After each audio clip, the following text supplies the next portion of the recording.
আংশিকভাবে দৃষ্টিশক্তিহীন ক্যাটাগরির সার্টিফিকেট আছে, সেই সার্টিফিকেট জমাও দিয়েছেন, চাকরিও পেয়েছেন, আর চাকরি পাওয়ার পরই ক্ষমতার অপব্যবহারের ভুরি ভুরি অভিযোগ।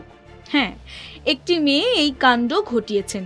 কে সেই মেয়ে, আর তার বিরুদ্ধে কি কি অভিযোগ আছে একবার দেখে নেওয়া যাক। এই ঘটনা মহারাষ্ট্রের, আর মহারাষ্ট্রের পুনেতে অ্যাসিস্ট্যান্ট কালেক্টর হিসেবে যোগ দিয়েছিলেন পূজা খেতকর। অভিযোগ, প্রবেশনারি আইএএস অফিসারদের যে সুযোগ সুবিধা পাওয়ার কথা নয় তাও নিচ্ছিলেন তিনি।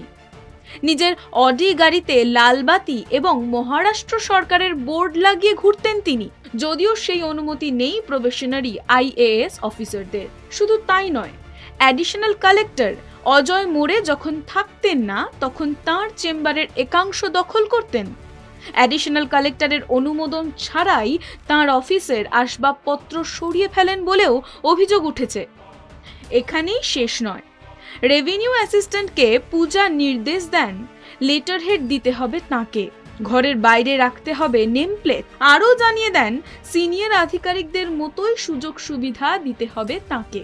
আবদারের এই ঘনঘটার মধ্যেই পূজাকে ওয়াশিম জেলায় বদলি করা হয়। অভিযুক্ত তরুণীর অবশ্যই এই বিষয়ে হেলদোল ছিল না।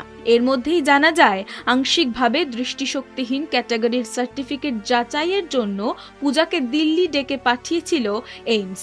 করোনা মহামারীর অজুহাতে তিনি যাননি। বারবার এইমসের তলব এড়িয়ে গিয়েছেন পূজা। উল্লেখ্য, পূজার বাবা একজন রাজনৈতিক নেতা। সদ্য সমাপ্ত লোকসভা নির্বাচনে লড়াইও করেছিলেন তিনি। সূত্রের খবর, ইউপিএসসি পূজার বিরুদ্ধে ব্যবস্থা নিলেও রাজনৈতিক প্রভাব খাটিয়ে চাকরিতে যোগ দিতে কোনো রকম সমস্যাই হয়নি তাঁর।